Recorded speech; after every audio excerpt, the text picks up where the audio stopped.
Hi everybody, Dan Illman, Matt Bernier. Let's take a look at the field for race number 6 at Keeneland on Saturday. It's the Grade 2 Thoroughbred Club of America Stakes for fillies and mares going 6 furlongs. Our coverage is presented by Fasig-Tipton, and the odds-on morning line favorite, the number 4, Finley's Lucky Charm, is cataloged for the November sale at Fasig-Tipton to be held on the evening of November the 6th in Lexington, Kentucky, and Finley's Lucky Charm is the horse to beat. Yeah, the interesting thing is it depends how you want to look at this race, because that most recent start for her up at Saratoga in the Honorable Miss, she ran her eyeballs out. That was her first real test. She took heat, and she really tried, and she couldn't quite get there. The problem is, if she took that heat last time, she can take significant heat in here. I can't imagine her getting away with any sort of easy enough trip on the front end. Or was there more quality heat last time out at Saratoga? I mean, there are some good, fast horses in the TCA, but in the Honorable Miss, Finley's Lucky Charm was facing some of the better filly and mare turf sprinters in the country. She did a lot of the dirty work. She got beat a dirty neck at the wire. But let's see what Matt's talking about from a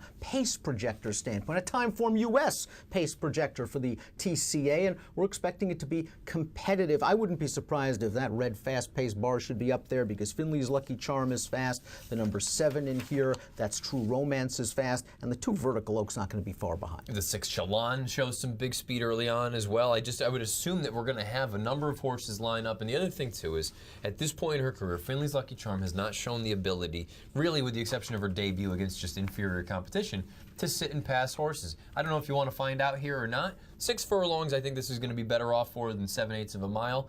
There's just a part of me, though, at a short number, she can win, obviously. That's not rocket science. I don't want her. If the pace is supersonic, it could work to the benefit of the number 1, Bendable, who switches to Javier Castellano for trainer Dick Mandela. As a 3-year-old last year, she ran a nice, solid 3rd in this race. She's only had 2 starts since, a nice win in the Grade 3 Desert Stormer at Santa Anita. And then last time out, she was in a good one against a good one in Sky Diamonds. Maybe the 6.5 was a little bit too far. I didn't love the way she was finishing up that race. Yeah, I agree. Maybe getting back to 6 is going to be beneficial. I've never loved this horse. I know she really hasn't done anything wrong in her career, but there's nothing that wows me, nothing that jumps off the page.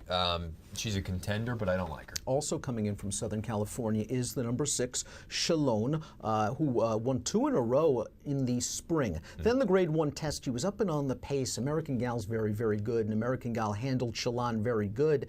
And then last time out in the Beverly Lewis at Low Sal, I was a little disappointed. Can you just put that up to being, sometimes horses don't handle Low Sal? Well, the other thing, too, is that pace early on. I know she's very fast, but it was unbelievably fast to the point where she got outfooted to the front. There's a part of me that wonders, I think she's a need-the-lead type, and again, I think that just plays into the idea that, boy, you've got one way to go with this filly. Send her. You got Paco aboard.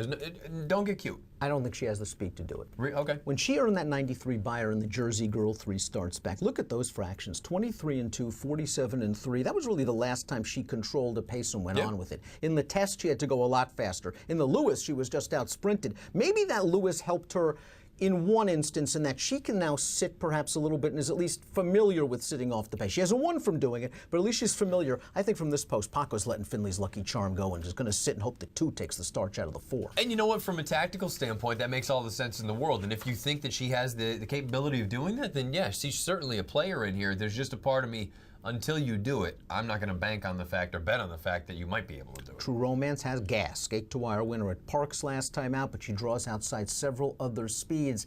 If she goes, she's going to have to deal with Finley's Lucky Charm, perhaps Vertical Oak, and from a buyer standpoint, she pales in comparison to some of these main contenders. Absolutely have to go. This is one, I understand the outside post. Maybe you want to wait and see and play the break. You have to go. She's only won 4 times, every one of them gate-to-wire fashion. She's got a lot of runner-up finishes.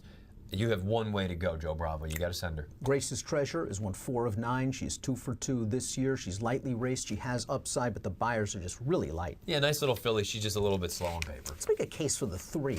I'm a Looker, especially if this pace is fast. Getting blinkers for high percentage trainer Brad Cox. Now, this is a mare that often settles for second. Do you think maybe the addition of blinkers just gets her focused and gives her that will? I have to be honest, I'm surprised that it's taken this long to get him on, because she does. She has a little bit of seconditis in her. We know, we've chased her a number of times, and every time it looks like she's got a little bit of run in her, and for some reason or another, she just doesn't seal the deal.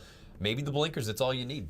Let's take a look at our top picks for the Grade 2 TCA at Keeneland, kicking off a $350,000 guaranteed pick 4. You're hoping for a barbecue. You want the 8 Ivy Bell from the back of the pack. Yeah, I gave her a shot 3 back against Finley's Lucky Charm, and she ran really well, but she got beat on the square, in all fairness. But at the same time, I think there were a couple things in there. There was no pace signed on. Then all of a sudden you get that run up at Mountaineers. Thought she ran very well that day considering she missed the break. And then she clipped heels in the most recent start as a 3-5 favorite. Clearly, I think she's trending the right direction if she gets the pace that I need. Because look, if she just comes from the back and Finley's Lucky Charm is out on an easy lead, she's not going to win. If they go crazy early on, I think she got a shot to run them down. Do I need a wet track with the 2 Vertical Oak? Her No. 2 best races from a speed figure standpoint have come on sloppy tracks. That big win in the Goldfinch, 94 Buyer at Prairie Meadows, the win in the Prioress, 99 Buyer at Saratoga. I just wish I drew outside of Finley's Lucky Charm because it's kind of, Ricardo Santana, his hand is forced. Yeah. He's got to go. And the question is how much heat is Finley's Lucky Charm going to put on me?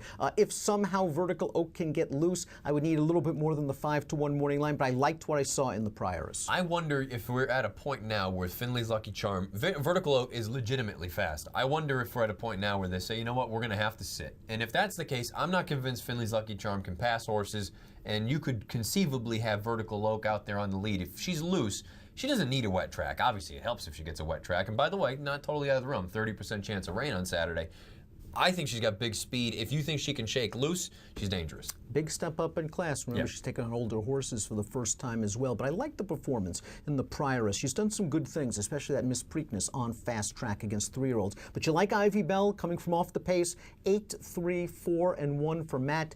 2-4 for me in the Grade 2 Thoroughbred Club of America. Race 6 at Keeneland on Saturday is an approximate post time of 4 o'clock Eastern, and our coverage is presented by Fasig-Tipton.